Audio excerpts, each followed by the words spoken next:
Aksiyada 10x ko'p beringlar bilan podpetchiklarimiz bu video aynan sizlar uchun. 2 hafta savdoga zo'r narxda 10x mashinamizga tutdi. Mashinamiz mexanik korobka 3-pozitsiya. Беспроводный zaryadchiklari, bazatli kameralar bor. Mashinamiz displeyli eng full varianti mexanikni. 2024-yilda ishlab chiqarilgan mashinamiz atiga 13.000 kilometr yurgan probeklari halol o'ziniki. Mashina 100% radnoy kraskasini tekshirtirib ko'rib, keyin pulni sanab beraverasizlar.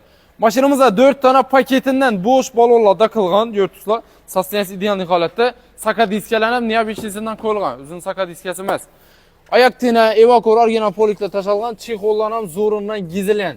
Mashinamiz ideal holatda. Беспроводный zaryadchiklari, konditsioner, klimat kontrol, kuz kontrol hamma narsasi ishlab turibdi mashinamizda. Mashina bejinda metan propon ustavka qilinmagan. Mashinaning narxi qaranglar 2 hafta savdodan 145 million so'm. 145 million o'zini tan narxi. Avtokredita oldindan hech qanday to'lovlarsiz olib ketsangizlar bo'ladi. Oylik to'lovi 5 million so'mdan chiqadi. 5 yillik avtokredit beramiz, 60 oylik avtokredit bo'ladi. Mashinamizda faqat notarskaya yetib olasizlar, oldindan to'lovi yo'q. Faqat оформление pullarni to'lab olsangizlar bo'ldi. 4 tane paketidan bo'sh balonlar taqilgan, neobishniy diskalar taqilgan. Mashinamiz 3-pozitsiya mexanik korobka. 2024-yil.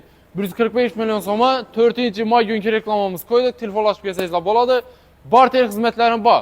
Bemalol barter o'zingizda mashinangiz bo'lsa, kabaraslardan barter etib, ustini plyus minus hisoblashib, xohlasangizlar avtokredit beramiz, yetmagan summasini xohlasangizlar naqd tashlasangizlar, ustida yana 1.5 so'm zarur bor mashinani qaytib beramiz. Kelaverasizlar 2 hafta savdoda xizmatdamiz.